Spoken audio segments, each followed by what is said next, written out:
All right, Shalom. We're going to start off by giving all praise, honor, and glory to Yahweh, Ba'ashem, Yahushai, Ba'ashem, Rakakwadash. Yahweh is the true, holy, and powerful name of the Heavenly Father. Bahashem, meaning in the name. Yahushai is the true, holy, and powerful name of his only begotten Son, who is the Savior of the nation of Israel.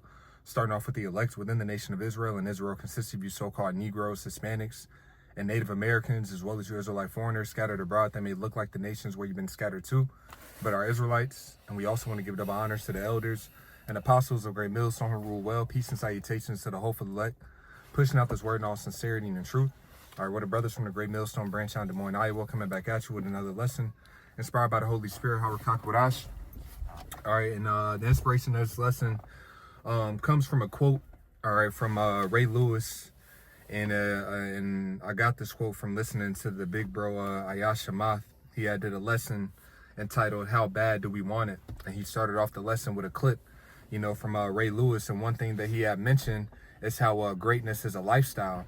And I was meditating on that, and the habits that, you know, we're showing, or the habits that we have, all right, should be in line with greatness. And when we look at our various forefathers, you know, like an example with King David, all right, when he was meeting Goliath, all right, and he was able to overtake him through the Spirit, you know, through the favor of the Heavenly Father, you know, resting upon him, right? He was only practicing what he had already been practicing, which is trusting in the Lord.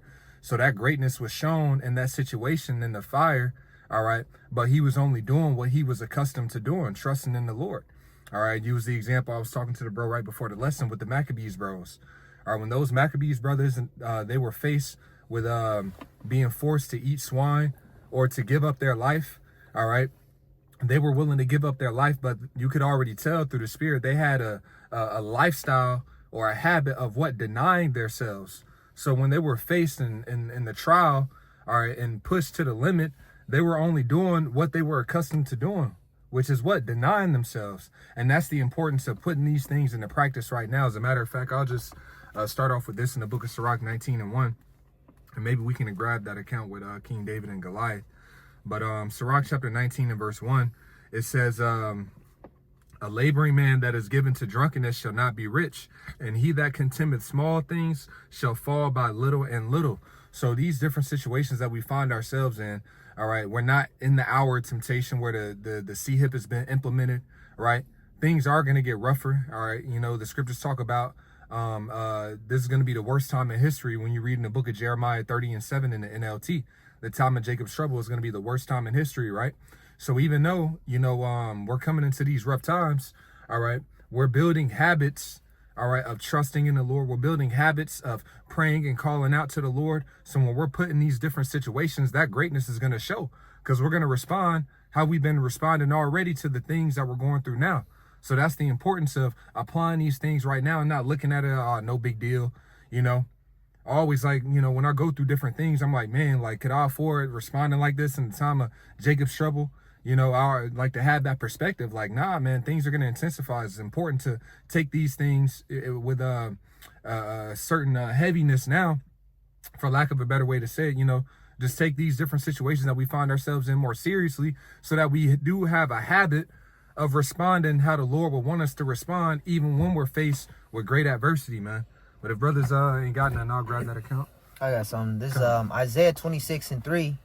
It says, "Thou wilt keep him in perfect peace, whose mind is stayed on thee, because he trusteth in thee."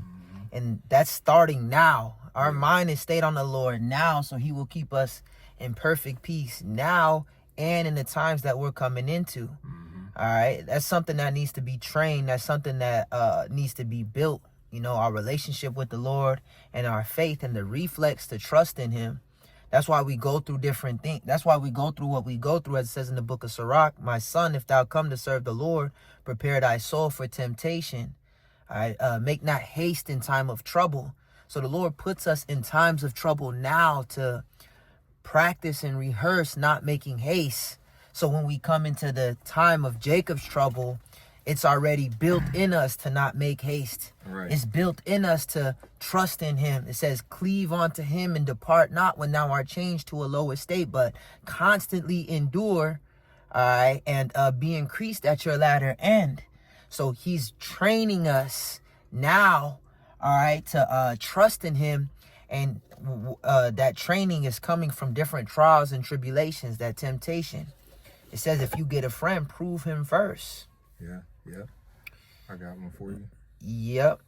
Unless you got a little bit more. I'm gonna read 3 and then I'll read 4. It says, Isaiah 26:3, it says, thou will keep him in perfect peace, whose mind is stayed on thee, because he trusteth in thee. Trust ye in the Lord forever, for in the Lord Yahweh is everlasting strength. Trust in the Lord forever, man. Oh, that goes back to that Sirach, the 2nd chapter. It says to trust in him. All right, look at the generations of old and see, has ever any trusted in the Lord and was confounded? Has ever any abided in his fear and was forsaken? Is that an Edomite woman with a bonnet? That's just, that done seen it all, man. Oh, I done seen it all. He didn't get Big Shirley. That's Big Katie. All right, Big Katie with the damn Big Becky. All right, with the damn Big Becky. All right, that bitch got a kangaroo in her stomach with a bonnet on. This place is just over with, man. And then there's a nigga, man. You can look at her and tell that she's got terrible habits. That bitch got parasites, bro. You know? You can see that she's got terrible habits. She's not greatness. That's not greatness. That's not greatness. What we talking greatness about? is not in her habit. You know? All right. That's you could tell that she doesn't care. You could tell just by how you look at. Just look at that. That's terrible. Even the man that she was with, that nigga has low self-esteem. He went and got the worst white woman that there is. All right. Where did he find her at? At McDonald's or some shit. Yeah, no, that shit is crazy. But that was it on that. That shit was ugh. You got something? This one real quick. This is James 1:12. It says, blessed is the man that endured temptation, for when he is tried, he shall receive the crown of life, which the Lord hath promised to them that love him. So it's a blessing to endure the temptations that we're going to go through, man. These are all learning experiences that we're going through to be able to, when we do have to go through that hour temptation or anything, that's the ultimate temptation. But anything we got to go through, it builds us up if we apply these scriptures and do the things that the Lord already told us to do. We got to be doing these things now. So when we do get put in those situations and temptations, we keep applying the scriptures. That's it, man. That's our plan A to Z. Trust in the Lord, apply these scriptures, and the Lord is about to give us a crown of life. That's what he promised unto us, man. So we just got to keep our integrity and endure to the end. Endure all the things that we must go through, that we have to go through, because all these things is building us up. You know what I'm saying? But you got it. I'm going to read that real quick in the NLT. It says, Yahweh Bahasham Yahweh Shai, James 1:12 in the NLT. It says, Yahweh Bahasham Yahweh Shai blesses those who patiently endure testing and temptation. The testing has already begun. All right, going back into that Sirach, my son, if thou come to serve the Lord, prepare thy soul for temptation. So, you know, when you're struggling financially or you having problems in your body or problems within your family or problems within yourself, you know, not even just ailments or anything like that, but just getting over certain mental vices, all right, and things that, you know, that you grew up a certain way, old trauma, whatever the case may be. All right, these are all tests, okay? It says, the Lord blesses those who patiently endure testing and temptation. Afterward, they will receive the crown of life that Yahweh Bahasham Yahweh Shai has promised to those who loved him. So we get that great reward, that crown, that throne, everlasting life, eternity, the kingdom. All right, through the suffering that we go through right now. It says, they that suffer with him shall be glorified with him. They that suffer with him shall reign with him. All right, but go ahead. This is this is the book of Sirach, chapter 50 and verse 28. It says, blessed is he that shall be I'm gonna start at verse 27. It says, Joshua the son of Sirach of Jerusalem hath written in this book the instruction of understanding and knowledge, who out of his heart pour forth wisdom. Blessed is he that shall be exercised in these things. Right. So if you're exercising them, that means that what? You're putting it into practice. You're using it. Right. It says, blessed are they. Blessed is he that shall be exercised in these things. and he that layeth them up in his heart shall become wise.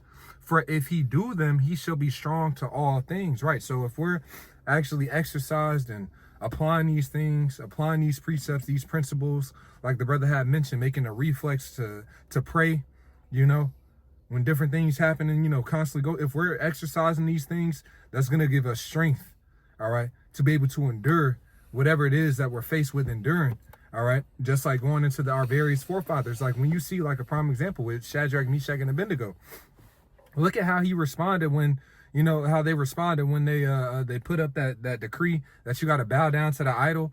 And then they was brought before Nebuchadnezzar, and he was like, look, I'll give you pretty much a chance to bow down to this idol. I'm going to throw you in this furnace. Your ass going to get burned alive if I don't do it. It was like, man, look, we not even going to be careful to answer you in this matter. Our power can deliver us out of this furnace. But if not, then shit, we still not going to bow down, man. And when you read in the prayer of Azariah, or the Song of the Three Holy Children in the Apocrypha, you read the mentality that they had, all right? The mentality of what? Hey, Lord, have mercy upon us. We're going through these things because of our own sins and our own iniquities, but I pray that you have mercy. So you see the mentality that they had, all right? That wasn't just a situation where they showed that just in that furnace. Like, nah, they were practicing exercise and denying themselves, all right? You could see clearly that they had a mentality of meekness, accepting the will of the Lord, right? So that's why you see the type of confidence and response that they had when Nebuchadnezzar was coming to them. You could see clearly like, nah, they were practicing that, all right? You got people that just think that they can have all these terrible habits, or move a certain way, and then they just think that, all of a sudden the Holy Spirit's just going to snap on them, and then they just going to be denying themselves, and they just going to be able to move a certain way, or whatever the case may be. These things are being put into practice right now. All right, so then when we're put in the fire, we can show that same response that we've been showing in these little situations, just when the situation gets bigger. That's why Job said, man, in the book of Job. Yep. This is Job chapter 23. It's 23 and 10, if I'm not mistaken. Yeah, what was you saying before when we was talking earlier? You said the way you play is the way you the way you practice is how you play. Oh, you got that Aristotle quote too? Yeah. But you can make your point. That was the point. Because the way you practice and what you're doing now is going to be how you play in the game. So that's why we should be practicing these things like they tell you in Judges. We're rehearsing the righteous acts. We're rehearsing these things now, so that when things come, we know how to apply. We know how to apply these scriptures. We're gonna apply the scriptures. That's it. Yep. Hey, just like now, it's like, look, if when all shit hits the fan and you want to be, I want to have this super faith and standing on this, and I don't want to be moved. Troops coming in X, Y, and Z. Well, when the situations now, we should be showing that type of faith. Then, we should be standing on these words now. All right, you're worried about when troops come in. What about when them bills is coming in right now? Standing on faith. Certain situations are happening right now. Are we standing in that same faith and energy? How are we responding to the things that we're going through now? All right, because that should allow us, because the scriptures talk about how the fire will reveal every man's work of what sort it is. See, the fire should be revealing certain things in us that we need to work on, that we might need to adjust, that we might need to increase in, or whatever the case it may be, and work on those things now. All right, see, in practice, you'll recognize like, okay, now my jumper, damn, I need a little bit more, I need a little bit more practice on my jumper. My free throws is off, and then you have certain players that had that mentality is like, nah, when it's game time, I'm going to show up. All right, and they might do okay in the regular season, but a lot of the times those different individuals that had that mentality, all right, that, well, shit, I ain't going to put it in practice, but in the game, then I'm going to show out. All right, cool. You might get through the regular season that way. But when it comes championship time, when the playoffs come, all right, that shit don't hold up, man. All right. Those individuals, man, they don't perform to the full extent, all right, that's necessary to really get that championship, man. All right.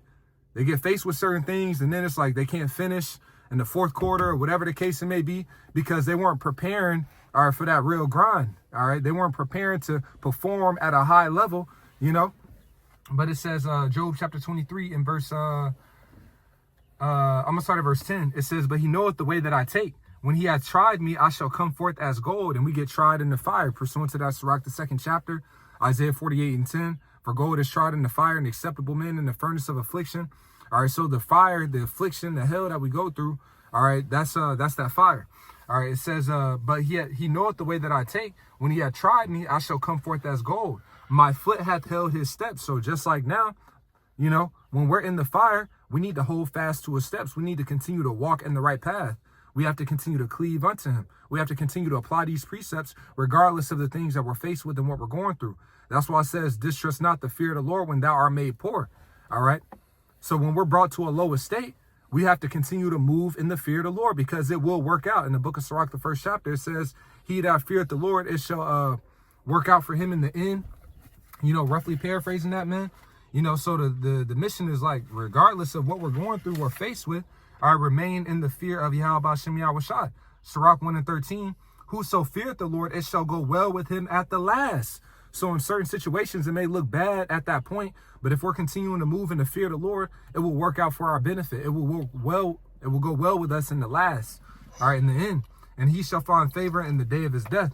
But going back to Job chapter 23 in verse 11, my foot hath held his steps. His way have I kept and not declined. So we should be practicing this now. All right. Holding fast his steps, not declining. All right. From his way, continuing in this path. It says, yes. Also in Job, it says, though he slay me, yet will I trust in him and maintain my ways before him. Roughly paraphrasing. So though he slay me, though I'm being persecuted, all right, I still continue to trust in him. All right. There'd be certain situations it'd be looking bad as fuck. That's Psalms 112. It says he will not be afraid of evil tidings when it cometh, because his heart is fixed, trusting in him. All right. So there's times where, you know, if we actually build a callous or a numbness, all right, to certain shit that goes on because of, you know, the shit that we go through, you know, constantly going through different things. And all right, it builds up that patience. It builds up that faith. It builds up that endurance, that calmness. All right. All that gets built up in the midst of the storm. All right. You got to be in the storm in order to build up calmness in the storm. If you ain't never been in no storm, the first time you go into it, all right, you're going to feel some type of way. Just like the disciples. They was in that storm. Yahweh Shai was on a ship with them, sleep. And they was, you know, they was bugging out. They was like, yo, we about to die and you down here asleep. So it's you know, and instantly the Lord calmed the waters. Instantly he calmed the winds. All right. So imagine how much faith that built in the disciples after going through that situation. But they had to go through it. They had to go through it to gain that experience. They had to go through it to get built up, you know, to go to the next level of faith. All right. Now, the next time that they're in a storm, they had a mentality of the Lord controls the water. The Lord controls the wind. All right. These things are in obedience to our God that we serve. Is obedient to Yahweh B'Shem Yahweh Shai. So we need not to worry. Yeah. All right. I'm going to back you up real quick with one. Yeah. This is the book of Romans chapter 5. And I can go back to that, Job. This is Romans chapter 5 and verse 3. It says, excuse me. I'm going to read in the NLT. It says, we can rejoice too when we run into problems and trials, for we know that they help us develop endurance. All right. And endurance develops strength of character. It says, he that endures unto the end, the same shall be saved. That word endure means to be made hard. All right. So like the brother said, the Lord, you know, is giving us those spiritual calluses to certain things. All right. Because of the sufferings that we're going through is hardening us up. All right, to be able to endure more hardships, man. All right, the scriptures talk about, man, how's it worded, man? I know he that endures unto the end. I had quoted that one. All right, never mind. It's all good. The Spirit brings it back. Go ahead. But yeah, if I could make a point, because what we doing, what the Lord is doing is taking us through that a spiritual boot camp. You know what I'm saying? And that's what we're going through. So and he's preparing us for the war. You know what I'm saying? So these things we're going through is preparing us for the war, man, because we're in a spiritual warfare, man. So the things we're going through, we should be building ourselves up and learning from the experiences that we go through and what other brothers are going through. And then we got the scriptures to see what our forefathers went through. And so we know, that at the end game, the Lord is gonna watch over us. He's gonna allow us to go through these things, but He's gonna lift us up. He's gonna protect us. He's gonna provide for us. So it's really no, you know what I'm saying? It's really no worrying, no getting scared, because the Lord told us it's gonna be days like this. So we know it's got to get worse. So when it get worse, we can't be surprised like we didn't know it was gonna happen. And we know that it got to get bad. You know what I'm saying? So we just got to be built up. So when these times come, we ready. We ready. You know what I'm saying? Equipped. In that Colossians, it says rooted and built up. Yeah. And to be rooted, all right, the brother Matati always mentions it, you know, trees that was planted in like a botanical center. All right, they had a dome over them. Yeah. All right, they grew tall, but a little bit of pressure caused them to fall over because they weren't rooted, and they weren't rooted because they weren't getting that constant pressure from the wind because of the dome that was surrounding them. So the Lord, at certain times, He'll take that dome off of us, that shield of protection. Really, it's always there, but He'll allow Satan to come in. He'll allow that wind to come, which is what? The affliction. So that so that our roots can go deeper. All right, and that will be built up and become stronger on a higher level. Yeah, all right, so we need that wind, we need that affliction, and that's why the scriptures say many are the afflictions of the righteous, but the Lord delivereth them out of them all. As it says in the book of Maccabees, it says, none that put their trust in Him shall be overcome. So that trust is something that has to be built. You always mention the analogy of the trust fall. The first couple times, you don't trust that person behind you, all right? Because this is something that's new to you. You haven't done this before. You just freely fall backwards, all right? Put in all your trust. You know, when you first do it, your legs is going to bend. You might not even, you'll twitch a little bit, but you're not fully letting all your weight go into that person's hand, because you don't have that belief, that belief isn't built up to the level, all right, to where you could just let yourself go with your eyes closed, knowing that you're not going to hit the ground. All right. But after doing the exercise multiple times, your faith and your belief, oh, this person got me. We done did this already. We done did this a bunch of times. So that's why it's important to, all right, when we get into certain situations, it's important to look back at our own lives.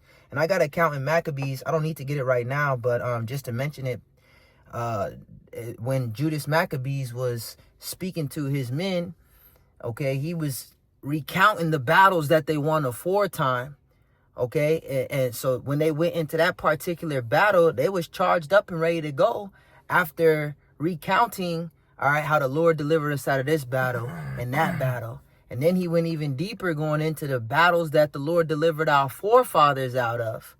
All right, so these are things that we have to keep in our mind, especially when we're in the midst of the fire, okay, when we're in the midst of that affliction.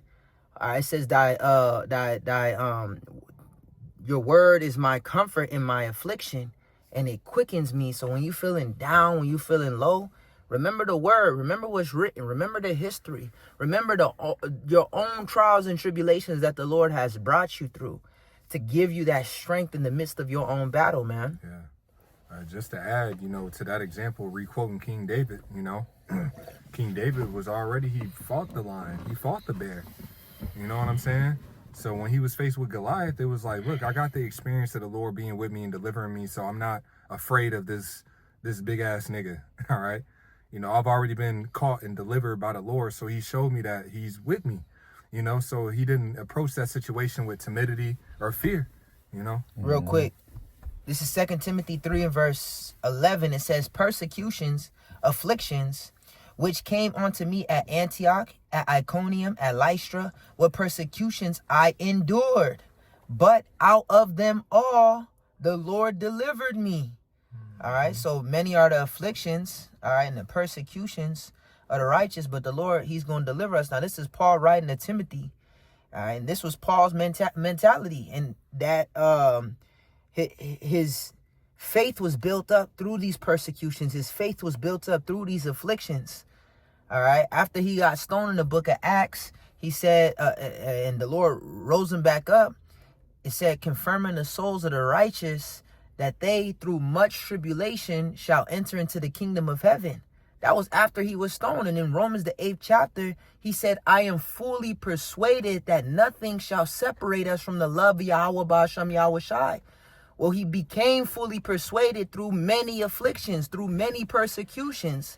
His faith was increased to the level of, look, nothing can separate me. I done been through it all, and the Lord always delivered me. So not things present, not things to come, not life, not death, not height, not depth. Nothing can separate us from Yahweh Ba'ashem Yahweh Shai. That type of faith and certainty in Yahweh Ba'ashem Yahweh Shai is built over time through afflictions and trials and tribulations.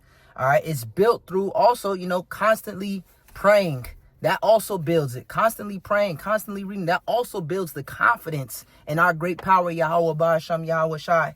All right. I do always, like Yahweh Shai said, the Lord is not, he that sent me has not forsaken me. Why? Because I do always the things that please him. I've been seeking him. I've been doing his work and fulfilling his will. So he is with me. He has not left me, man.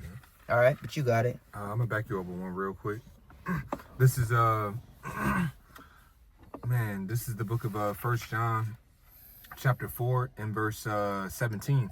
Herein is our love made perfect, that we may have boldness in the day of judgment. Because as he is, so are we in this world. So when we're really applying these things and we're trying to walk, all right, like the scriptures talk about, man, following after the author of our faith, the author and finisher of our faith, Yahweh Shai.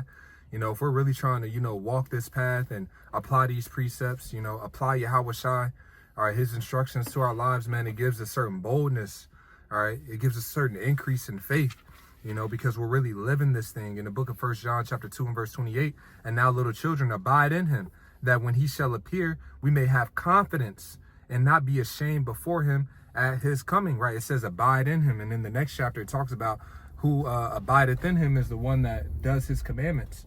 All right, follows his instructions. So those that are following those instructions, it says that they're going to have confidence.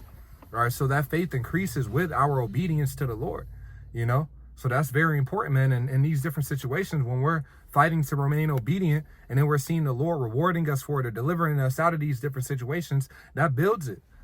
So it's important to build these different things, man. A person that's been in the gym, all right, before practice, he's shooting 1,000 shots before practice. What type of confidence does he have, all right, in shooting that jumper? Right. He's got way more confidence than the person that's just going into the gym, Cold, no warm up. You know what I'm saying? So it's the same thing. It's like the more that we exercise ourselves in these things, the more that it does build our faith and our confidence, man. Repetitions, man. We see it works. You read something earlier and it had the word exercise in it. You remember what scripture? 50. Right. So I just want to read this on the online etymology dictionary. Exercise, it says condition of being in active operation. So you're constantly doing it, right? You can't just exercise once and think you're going to be swole off of that, man. Exercise is something that you have to do on a daily basis, obviously besides the Sabbath, but it needs to be a part of your daily routine. It needs to be something that you do, consistently in order to get benefits from it. So as we continue to read this definition, it'll tie in the spirit. This is online etymology dictionary. It says exercise, execution of power, physical or spiritual exercise.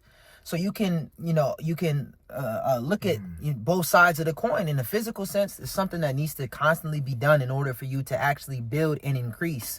All right. You want to get your bench stronger. You have to constantly do it. All right. You want to increase your push-ups. You have to constantly do it. All right. And any other exercise, squat, whatever other exercise, your endurance, right? Because it says it talked about endurance in that Romans.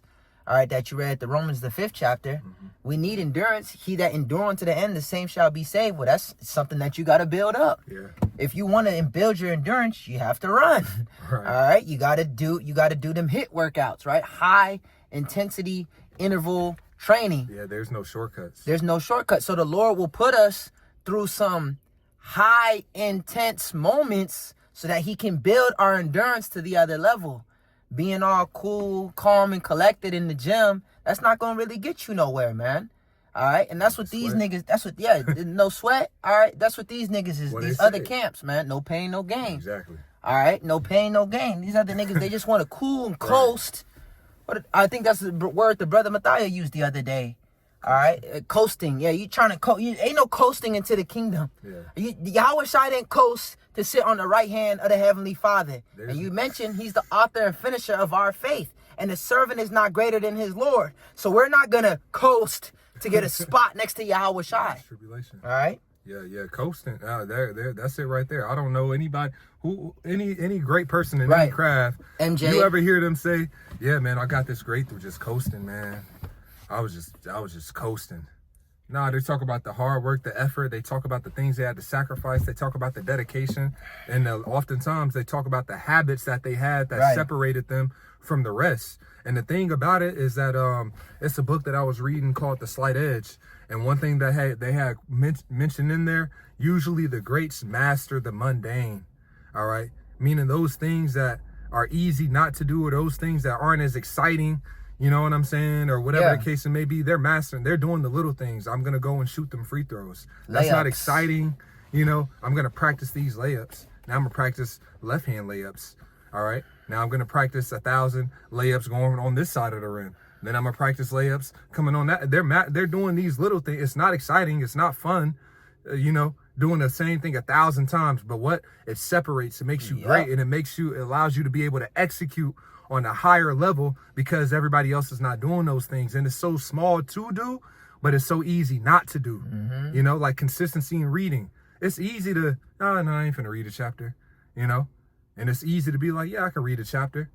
But the greats look at those little things. It's like, that's what I want to master. That's what I want to, you know, be great in. I want to be great at doing these little things, and that elevates them to another level over time. So then when they're put in a situation, that fire, so to speak, it's like, look, nah, I've been doing this. I've been consistently doing this. So now I'm in this situation. I'm gonna do what I've always done. Going to that Aristotle quote, man. You know, if you could just hit it real quick, Salaki. Yep. This is a quote by Aristotle.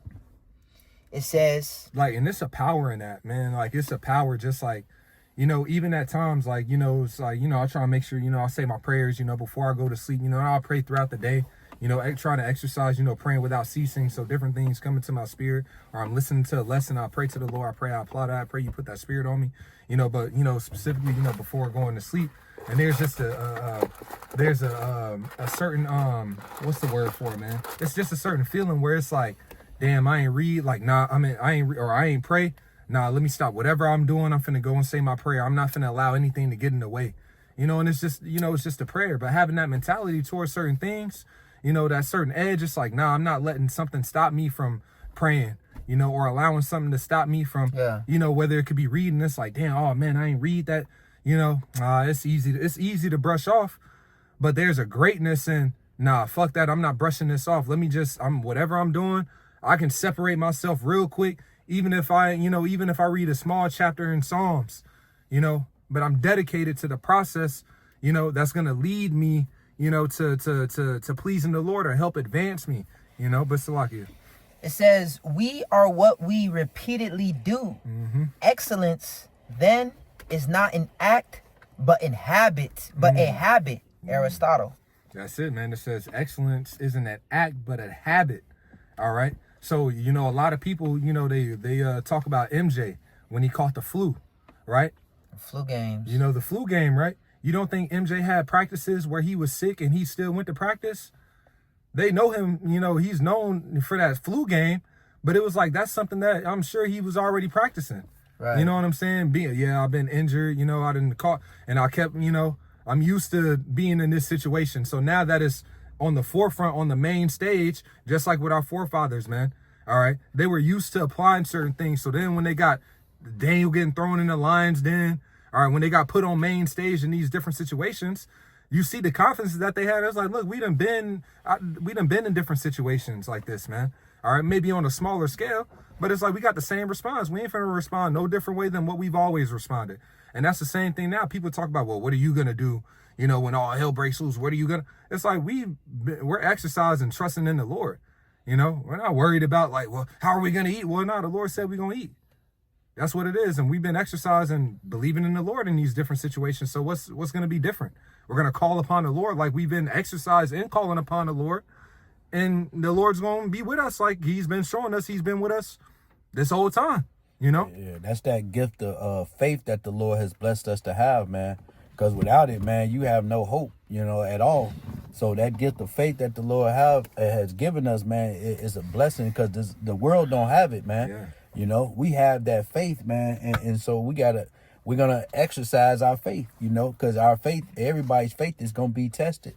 You know what I'm saying? We all got to go through that fire to, see if it's wood, or wood, hay or stubble.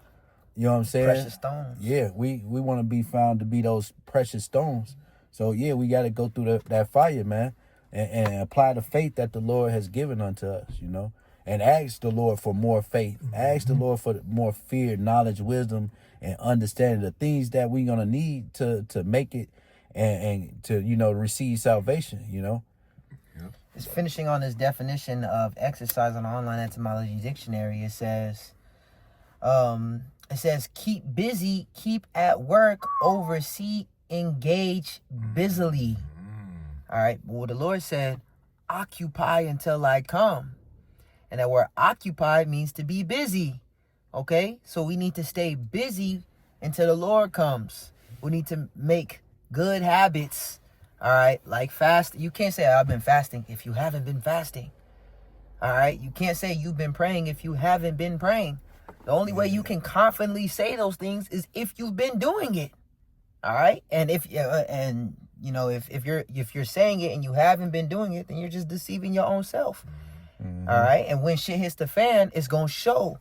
All right. Nigga come to the gym and say he been doing this, he been training and shit, but he go in that ring and look like shit. Right.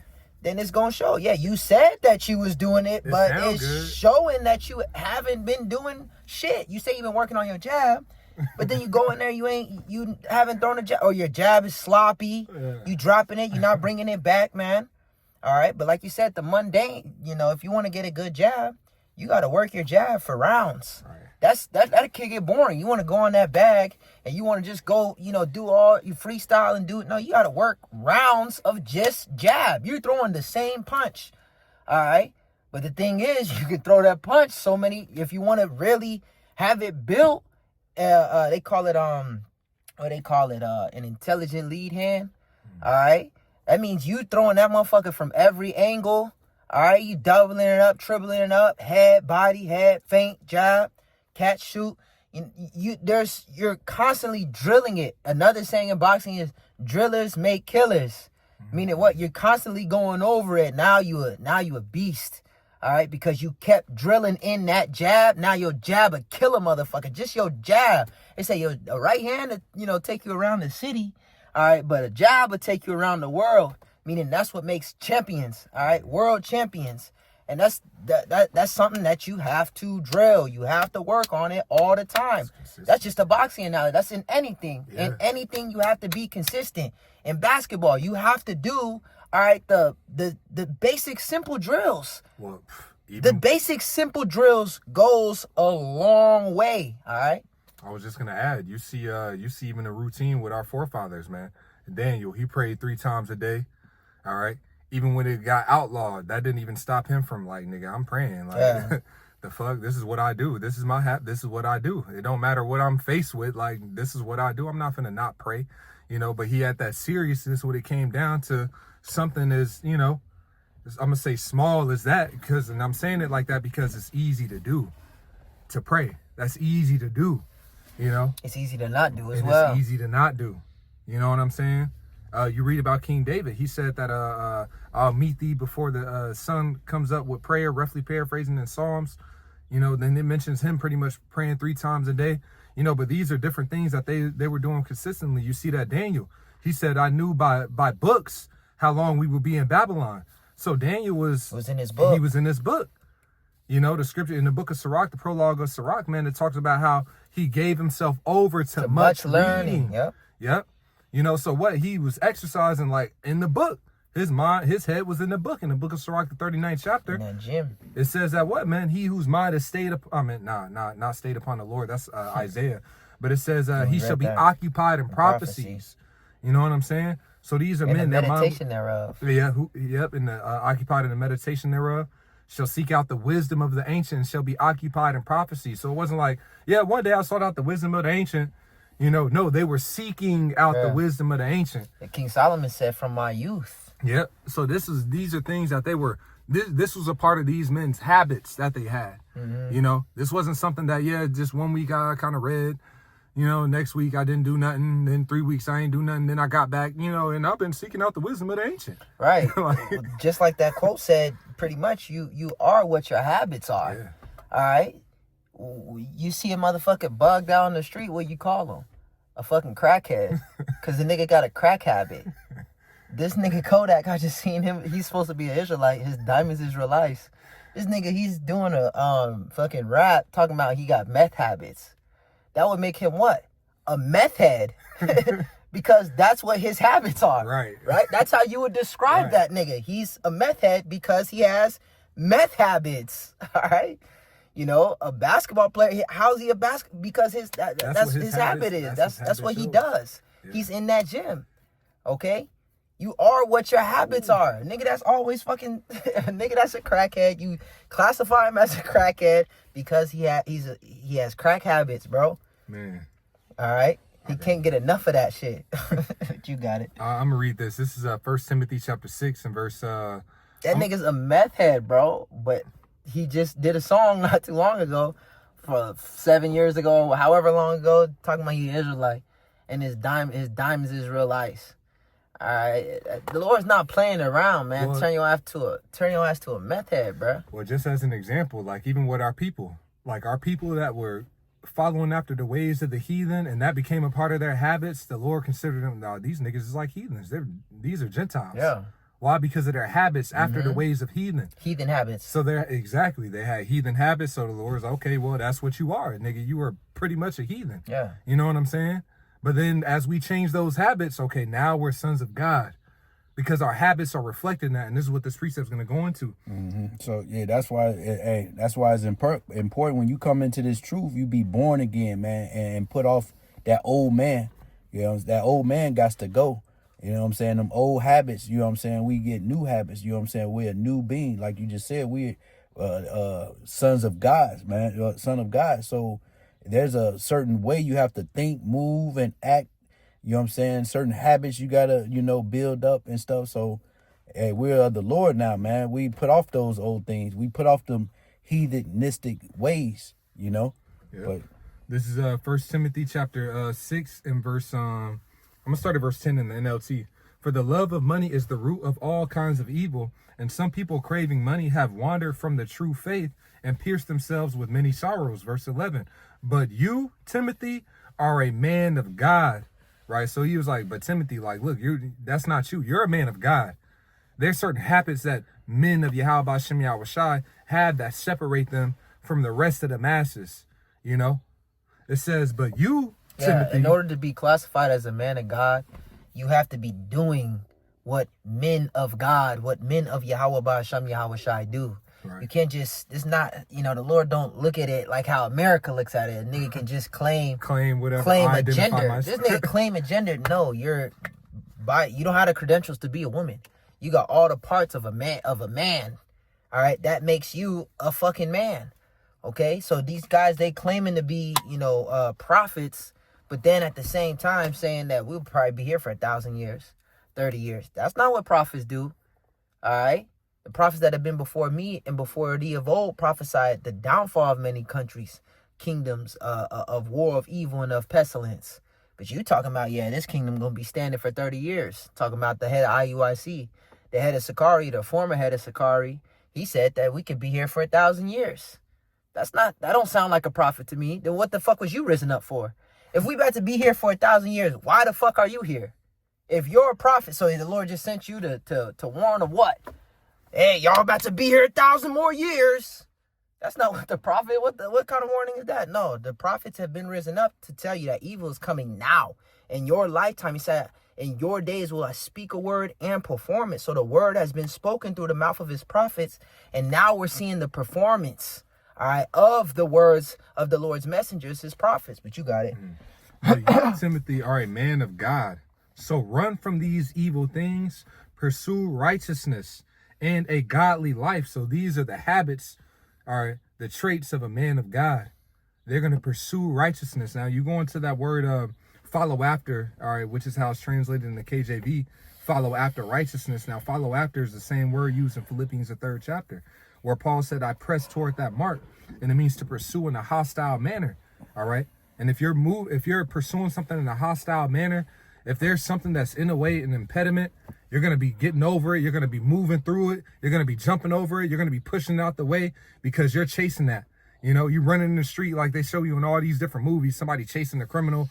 You know, he's running, you know, nigga jumping over fences, man. You know, the damn lady, she's pushing the baby in the cart across the street, jumping over her. You know what I'm saying? Bumping into a nigga, brushing him off, and keep on pushing, keep on moving. Well, that's how we're pursuing after what? Damn. Righteousness. It's You just, no, go use ahead. that word pursuing. This is 2 Timothy chapter 3 and 12.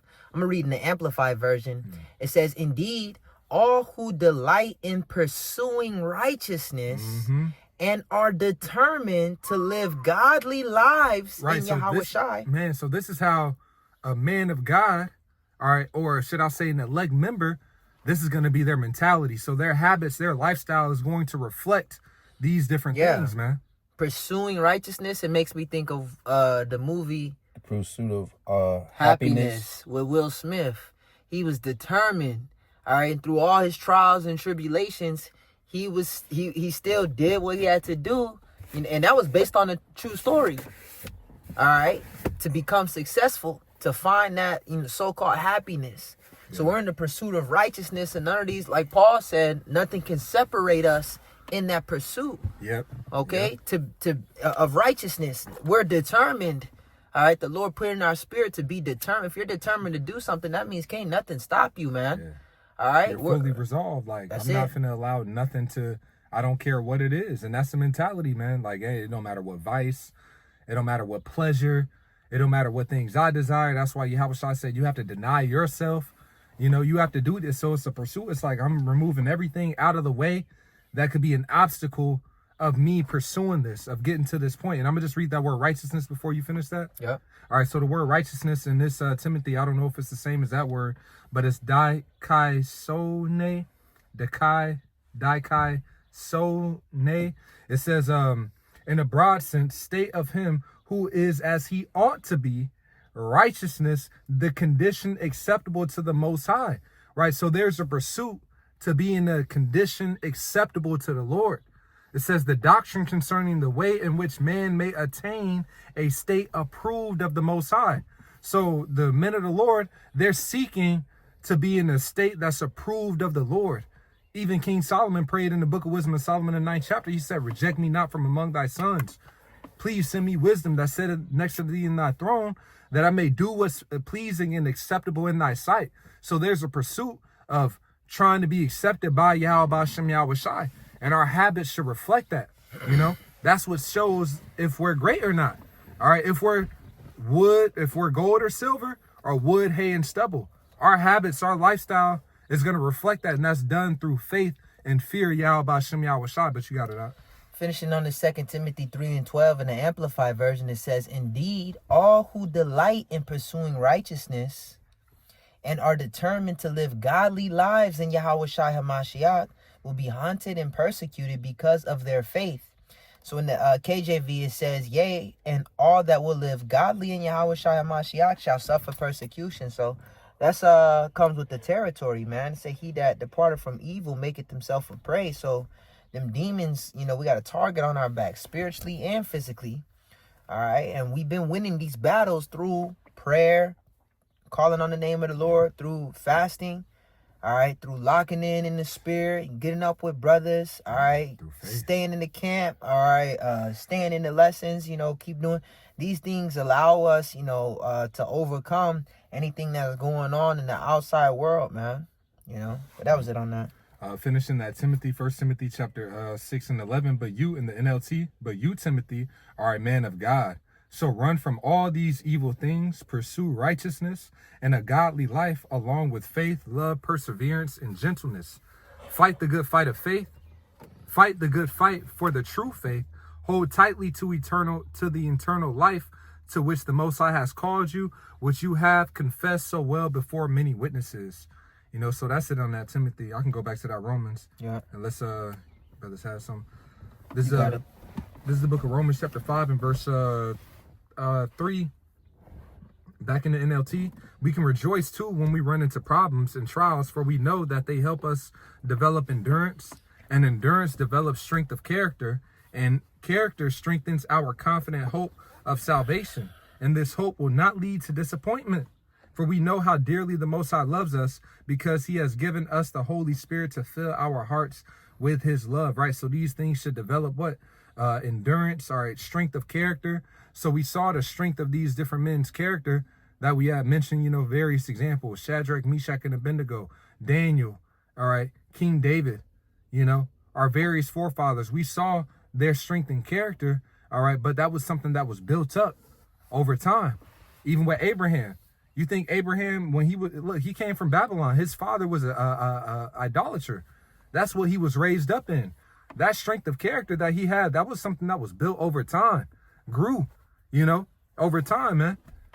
So it's the same thing with us, man. These things, you know, grow within us, man. So when we're going to be facing these different situations, as the fire intensifies, all right, like it talked about in that Daniel, all right, what King Nebuchadnezzar, he heated up that furnace 7 times more.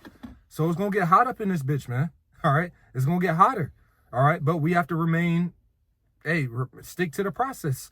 We know that this works. This is a foolproof formula. All right. It says, and then in the KJV, it says, and not only so, verse 3, we glory in tribulations, also knowing that tribulation worketh patience. And I wanted to look up this word patience in the Edamon online. All right. It says, patience. It says to follow. Yep. It says quality of being willing to bear adversities, calm endurance of misfortune, suffering. It says a calm endurance of it, man. All right. So through the experience that we grow in, through the tribulations and so on and so forth, it should develop more of a calm endurance of these different misfortunes. All right. Because of being used to the Lord delivering us. The scripture says in the book of Sirach, make not haste in time of trouble. That's something that's built, you know. It says, that's pretty much it on that definition, you know, the point that I wanted to grab, you know. So that's something that grows within us, man. Con, I got this last one for me. This is 2 Maccabees chapter 15 and verse 6. It says, so Nicanor, in exceeding pride and haughtiness, determined to set up a public monument of his victory over Judas and them that were with him. But Maccabeus had ever sure confidence that the Lord would help him. Where did that ever sure confidence come from? Verse 8, it says, but wherefore he exhorted his people not to fear the coming of the heathen against them, but to remember the help which in former times they had received from heaven, and now to expect the victory and aid which should come unto them from the Almighty. All right, so in order for them to get help from heaven, they had to be put in a situation in order to need help and to call on the Lord for help. So it's the same with us, man. We get put in these different situations so that we can call up upon the Lord in faith. All right. And he'll eventually get us out of those situations, or said that he'll always make a way of escape, and will with the temptation give us the strength. Roughly paraphrase, I believe it's 1 Corinthians 10 and 13. Okay. So these things build confidence. All right. That's it on that. That's really it for me. I was going to quote it earlier. A precept I had forgotten, the book of it's either Wisdom of Solomon or Sirach. It says, he that getteth wisdom becomes quickly without care. Yeah, Sirach 6. Count the water. You know, that word care, you look it up in the Edamon, it goes into anxiety, you know, fear, and, you know, worry. So as we're growing in wisdom, it should be driving away that anxiety, some of that fear, and some of that worry. Even the disciples, they said, Lord, increase our faith, like the brother had mentioned earlier, you know, praying for more faith. You know, one of the men that, you know, the Lord was going to heal his servant, he said, Lord, I believe, but help me with my unbelief. So this shows you that these are things that should be growing. You know, we have faith, but it should be growing. Increasing. You know, like it should be the increasing. Apostles asked, increase our faith. It's like it was Wisdom of Solomon 6, but I'll read it. It's Wisdom of Solomon 6 and 15. It says, to think therefore upon her is perfection of wisdom, and whoso watcheth for her shall quickly be without care. All right, because it said, cast your care upon him, for he careth for you. And so, that, again, it has to be built, that type of faith. You're full of care and full of worry. And, time and time again, you just cast it upon the Lord, and he end up taking care of it. Yeah. So it gets to the point where it don't matter what the care is or what the worry is, you're going to cast it upon him, and you got the faith. You fully persuaded that he going to take care of it, man. Yeah. It says, that no man should be moved by these afflictions, knowing that we are appointed to these things, man. But it says being not moved by the afflictions, man. So not allowing these things to just, overtake us in our mind, shake us. Let no man be soon shaken in mind, So once again, all these things just, got to continue to grow and develop from stage to stage with us, man, Okay, I have one real quick. This is Romans 4:19. It says, and being not weak in faith, it's talking about Abraham, but applying it to us. Hey, we can't be weak in faith when, in the things that we're gonna go through, so we can't be weak in faith. It says he considered not his own body now dead when he was about 100 years old, neither yet the deadness of Sarah's womb. He staggered not at the promise of the Most High Power through unbelief. All right, so we can't have no unbelief, man. The Lord has promised us a kingdom. And, so he promised us these things. So we know we got it coming. We just got to endure to the end and keep integrity with the things that we go through. It says, but was strong in faith, giving glory to the Most High Power. So we got to be strong in faith. You know what I'm saying? Asking for more faith, using our faith in a time of weakness, in a time of things we go through. We got to apply the faith, man. Because the Lord, he's going to get his glory, and he got glory that he's going to give unto us as well. So we just got to know these things and apply these things until the end. We got the blueprint, man. We just got to follow the script, man, and apply these things, Because, you got to go through it to get to it, man. You got to go through some things, man. You know what I'm saying? So what we fighting for is worth fighting for, because we know we got a great reward coming if we just endure to the end, Yeah. I just wanted to add to that Maccabees, because it said how because of the battles that they won or for, roughly paraphrasing it. But that's why it's important, man, to pray for the Lord to, give us discernment, to see him moving in our lives, because he's always working. All right. It says the Lord speaks once, yea, twice, yet man doth not perceive it.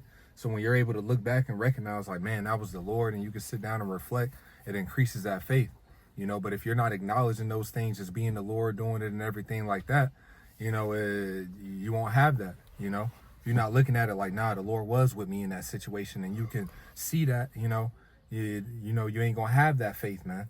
So just looking at it like that, man, he loads us daily with benefits. So he's always working. It's just a matter if we pick up and recognize it, man, through the Spirit. So, praying for more discernment to see him moving, so that does increase our faith, because once again, he's always working in our lives, man, If I could read one more verse, 21, it says, and being fully persuaded that what he had promised, he was able also to perform.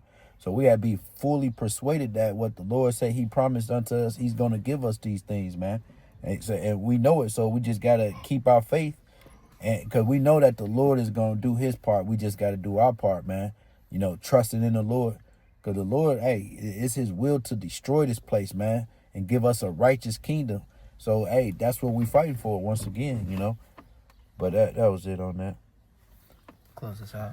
Hey, so having that being said, Lord's what I was edifying. We're going to give all praise, honor, and glory to Yahweh, Ba'Hashem, Yahushai, Ba'Hashem, Rakakadash. Double honors to the elders and apostles of Great Millstone who rule well. Peace and salutations to the hopeful elect, pushing out his word in all sincerity and in truth. With that, we're going to say shalom. Shalom.